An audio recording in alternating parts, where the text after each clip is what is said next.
If you grew up in a Southern church, particularly a Southern Baptist church, but probably all Southern churches, you're going to recognize Psalm 85 this morning as being the source of one of those older hymns we used to sing a lot back in the day, back in the 70s or 80s. Let me go ahead and begin by reading it and see if you recognize this song. Psalm 85.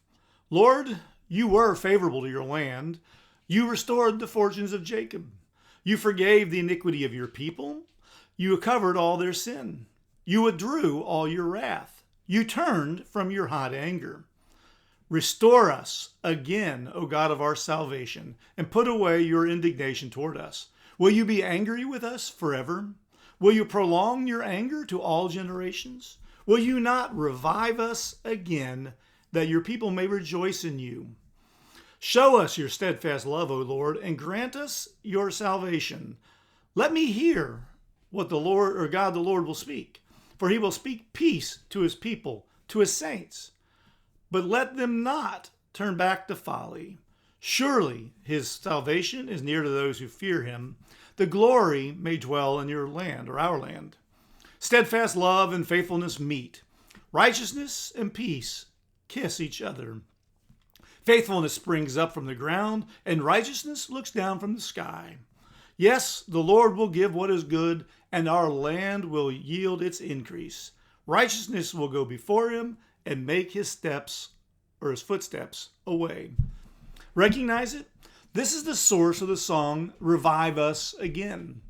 It's a prayer that God will restore his people, that he'll bring them back and make things right.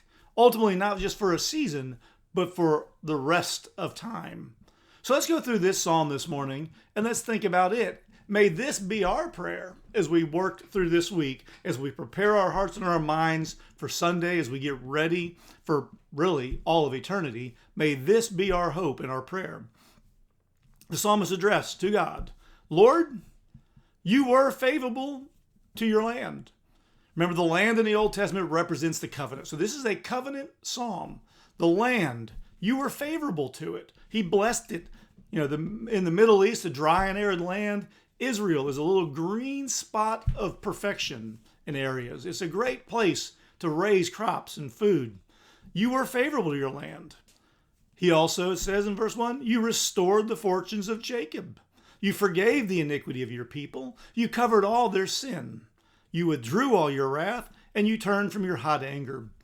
While we don't know the exact circumstances of this particular psalm, the imagery here seems to reflect on the idea of God restoring the people to the land after the exiles. Now, if you remember, God at the very beginning of the covenant told them, I'll give you the land, and you can stay in the land, and the land will bless you only so long as you obey the covenant.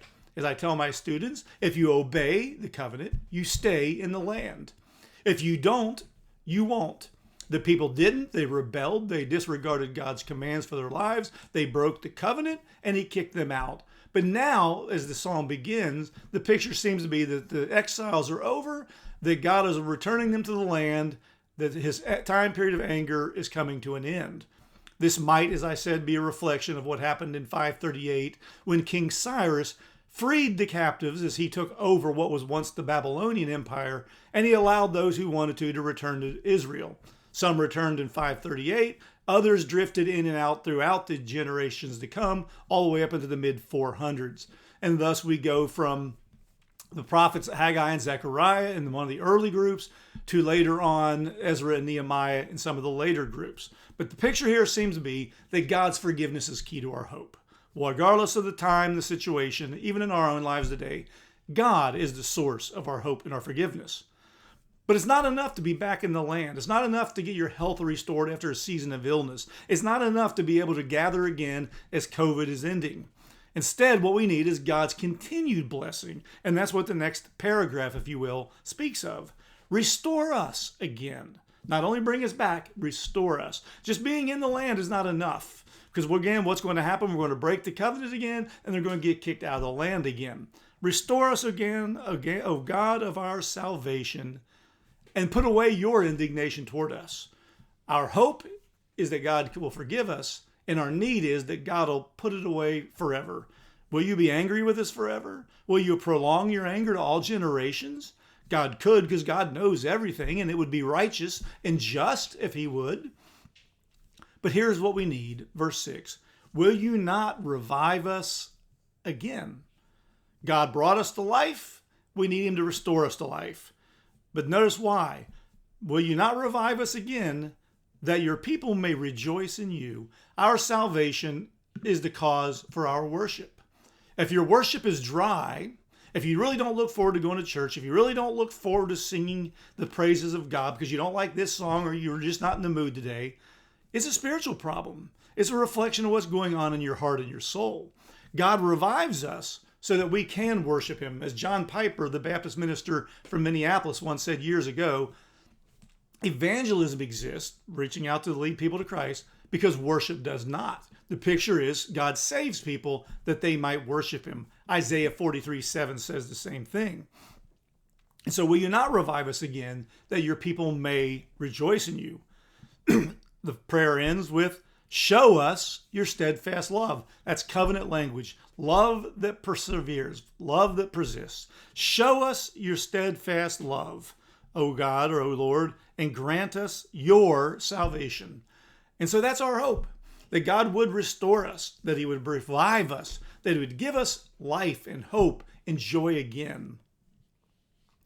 And when he does that, our desires reflect what comes next in the psalm. Let me hear what the Lord will speak. Longing to hear from God, reading his word, hearing the preaching his word, wanting to be part of the teaching. Let me hear what the Lord or God the Lord will speak. For he will speak, and notice what it says he brings, peace to his people. Shalom. Hearing from God ought to bring us peace, not anger, not frustration. It ought to bring us peace. But I want you to notice something else here. Who are his people? Speak peace to his people, to his saints. Now, you can't see it in the English. It's one of those things lost in translation. But that word saint derives its origins from a word we've already seen in the text. Look at verse 7. Show us your steadfast love, that language of covenant love, the love that never ends. The word steadfast is the root word for saints. And so those who are in relationship with God in the covenant are in that steadfast love. You cannot separate the two. If you are a saint, you are in God's steadfast love. And if you are in God's steadfast love, it makes you a saint. And so he will speak peace to those in his relationship covenant, those who are enjoying his steadfast love. But let them not, you want to bring us to peace, verse 8, but let them not turn back again to folly, back to sin, back to foolishness, things that lead us away. Surely, he's going on in verse 9, his salvation is near to those who fear him, those who understand him rightly, those who recognize that we are dealing not with the man upstairs or the big guy in the sky, but we're dealing with the sovereign creator of the universe who would rightfully destroy us in our sin if it were not for his steadfast love. Surely his salvation is near those who fear him, and the glory of it may dwell in our land. That's the goal of God's people. Not to get their way, not merely to get forgiven, but to get God in their presence. That's the hope and goal. When God revives us, he becomes the dominant driving force within us, that your glory may dwell in our land. And then verse 10, this final paragraph, this final stanza, steadfast love, this ongoing covenant relationship, and faithfulness meet, bringing together two different, not opposing forces, but two different ideas, God's love and our faithfulness.